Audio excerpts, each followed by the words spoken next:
Hello, awesome people. I hope you're having an amazing day today. Today we're taking a look at the 18th book in the Lone Wolf series by Joe Dever, Dawn of the Dragons. And there are 3 left in the 3rd series. So it definitely has an epic feel, just like the previous 2 and the Dark Crusade that I really like. It's my favorite one in the series, but it has the same ending. And surprise, as the last couple. The Legacy of Ashton did it first in book 16, and it was a nice surprise. And then 17 did it again. It was like, wait, what? And now 18's doing it again, and you're like, come on, come up with something different. So I'm going to be just giving this a 7+, like a 7.2 or 7.3 instead of a 7, instead of higher points, because I just don't like how it ends. But it definitely has one of the most epic feels, and I enjoy the setup. So basically, as a reminder, this series started getting published in the mid-'80s. Up through the late 90s, and then game books started to drop in popularity, and then the last 3 books in the series that he planned were not published, and he would go back and publish them later, and his son is also finished after his death a few years ago.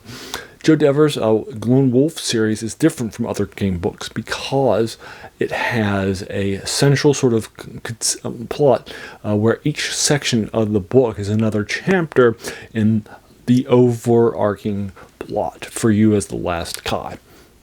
For example, in the first book, Fight from the Dark, you are the last survivor of an ambush by the Dark Lords and the big bads. And so they have ambushed your people, they've taken out your kin, and you are now the last one left. So now you have to travel throughout the nation that's now under the attack of these big bads out of nowhere.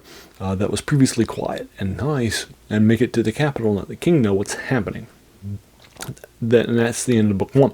Book 2 begins with you telling the king what happened, and now he's sending you on a mission because his capital is under siege, and so you have to go and get this Deus Ex Machina sword called the Summer Sword that you have to bring back and take out and relieve the siege as you're the last Kai. Right, 1 chapter. No more Kai, and telling the king now flows into the next chapter. The king tells you to go on a quest, right, and so forth.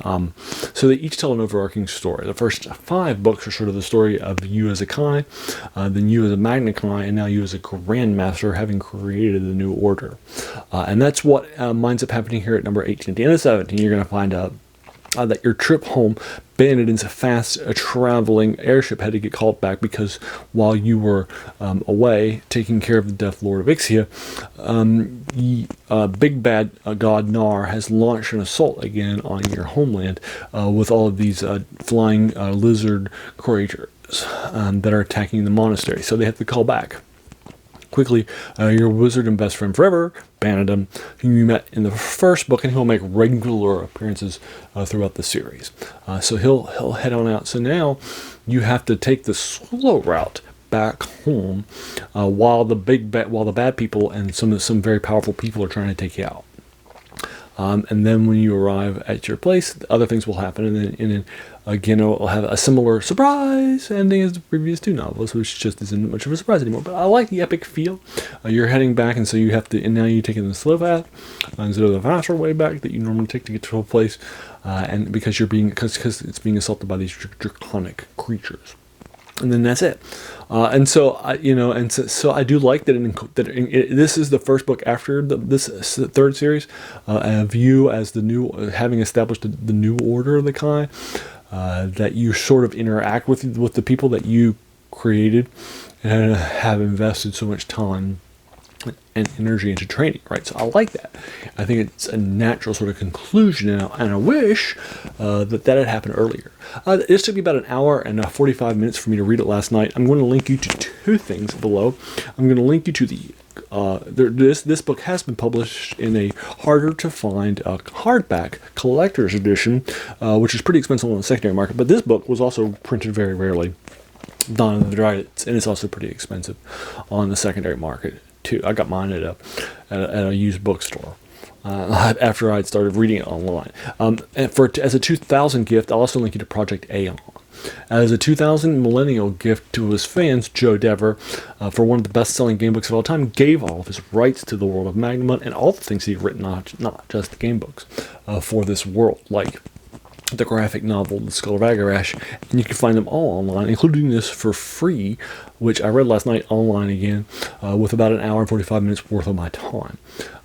This third series is a lot harder than the previous two, so you're ready for some deaths.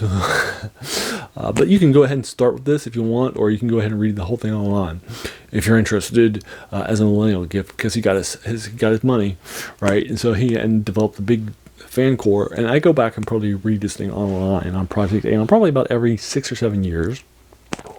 This is the first time I've gone back and reread it. There was recently published by Magnamon Press 5 hardcover books in the first 5 books of the definitive edition, which got me back into the flavor, and I read those for this channel. And I've still been in a mood to knock these books out. And now there are 2 left in this third series. The next series will have you start over with Younger, the New Order of Kone. So that one I've only read through one time, and that's it. So there you are. I'll go ahead and leave you to it. That is book 18, Dungeons and Dragons. Have you read it? What would you like to think? What did you think about it? I try to keep these reviews spoiler-free, so all I told you was the basic plot line and what you learn at the end of book 17 and then the beginning of book 18.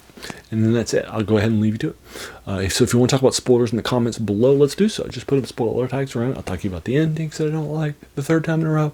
I'll talk to you, more specifically about that or whatever. It's fine. Or if you think it's different than a 7 plus, if you think it's more of a 6 or a 5 or an 8 or a 9 or a 10, I'll talk to you about that in the comments below too. Whatever your thoughts are.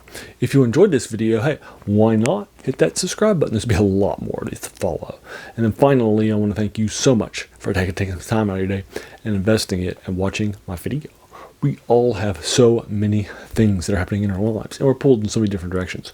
So the fact that you spent this time with me is incredibly humbling, and I appreciate it. So thanks again, and have an amazing day.